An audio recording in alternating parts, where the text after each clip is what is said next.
So now that we've kind of talked about how you go about building trust, let's talk about how I personally have actually done this and then how I've actually scaled this at different organizations. So I like to wear two hats in this conversation because, as we said at the beginning, I have worked in kind of both roles. So putting on my marketing hat for the first part of this. So from a marketing perspective, there's kind of three things that I like to do when I'm starting out with this. First is defining my audience. It might seem like a very simple thing, but it's actually even more important to know who is in my audience and who isn't, because when I'm looking at, whether it's LinkedIn metrics or Reddit responses or having conversations, I need to also measure who in my audience is having those conversations with me versus, is it anyone? It could be somebody like a student doing research. It could be an analyst. It could be somebody who's outside my ICP, which might be helpful, but not valuable to the ultimate goal of generating revenue.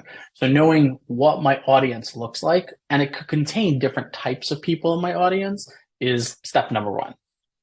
Okay.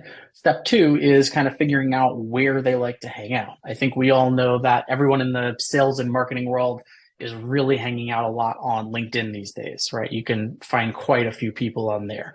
But when it comes to technical audiences, so I've sold in cyber for over a decade, not everyone is on LinkedIn when it comes to cyber. So I have to kind of go and figure out, all right, well, where do they hang out? Is it Discord? Is it private Slack groups? Oftentimes I'll find a lot of developers on Reddit, right? Or Stack Overflow. Those are more of their hangout spots. Knowing the different hangout places of your audience is the next piece of this. And then finally, it's not about actually creating content, but creating a content theme.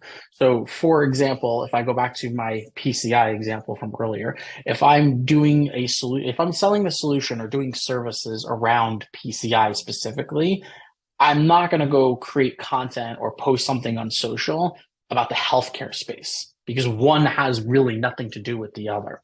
So the purpose of the content themes is to help. I usually do anywhere between 3 and 5. I almost call it like a bucket. You're putting some framing around the conversation and usually talking to your audience. These themes or buckets are tied to the most common pain points that you'll typically find with them. Right. So if I have my audience and I have my, let's say, 4 pain points or 4 themes that are most prevalent to them from a problem perspective, then I've got all the pieces and I know where they hang out. I've got all the pieces together essentially that can wrap together and I'm done from a marketing lens. Okay. Then I flip my hat, take my marketing hat off and put my sales hat on.